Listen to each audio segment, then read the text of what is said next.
Happy New Year! HyperdriveMTG. What's up, ladies and gentlemen? HyperdriveMTG here. I'm your host, Austin, and today we're going to be discussing my favorite cards from 2022. Let's get right into it. For this video, we are going to be doing things by color, then card type, in order of white, blue, black, red, green, colorless, multicolored, land. Let's get right into it. Let's start with white cards. Muriel, Shield of Argive is a all-star for white this year. Not only does she stop counter magic on your turn and vice versa, but she also is a champion on a lot of different types of decks from this year, such as Ishin and other sorts of white builds that use soldiers. Legion Loyalty, to no surprise, is one of the coolest white win conditions we have received ever.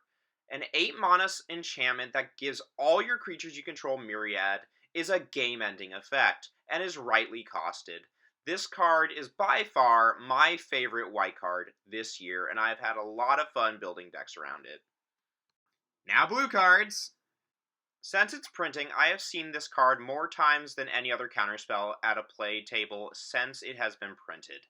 An Offer You Can't Refuse is an unforgettable counterspell from New Capenna, and it is defining the metagame of Commander all over.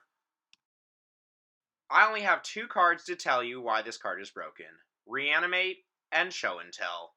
This card on turn 1, or even on the turn you play it, is ridiculous no matter what happens. Now black cards. 4 words. Peer into the Abyss. I have yet to see this card played at any table with me, but Biotransference definitely is going to do some very interesting things in the future for Magic the Gathering. I'm sure it already is, I just haven't seen it yet. This card is a very unique effect and can enable a lot of different combos. Anrakir is absolutely my favorite black commander ever printed. Having a sneak attack commander in Commander for black is really, really fun, and it has done a lot of really cool things while I have played it as my commander. This is Wormcoil Engine 2.0. It is amazing. My favorite section, red cards. There are 2 commanders that have made this card an all-star, Xenagos, God of Revels, and Rionia, Fire Dancer. You've seen it roll 1, you've seen it roll nat 20s. This card is perfectly priced for being the most expensive card of Baldur's Gate, and one of my favorite red dragons of the entire year. This next pick is a personal choice of mine. Ganex is a really fun mono-red commander, and I've been having a blast with him. Even when you put other backgrounds with him, he is really, really fun as a dragon commander. I really recommend him to anyone. Ending the Treasure Train, the Reaver Cleaver is the most undisputed best token generator we've ever gotten in an equipment. This card is awesome, and I have seen it at so many different tables since it was printed.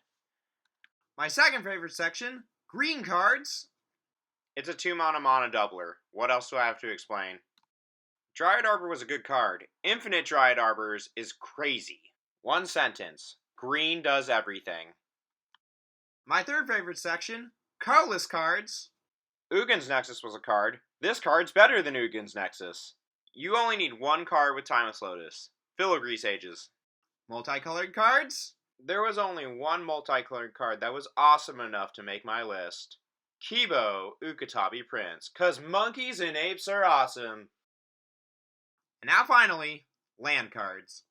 This year was a spicy year for utility lands. We got Besiege You, Who Endures, Plaza of Heroes, and Demolition Field. All these cards are very useful utility lands.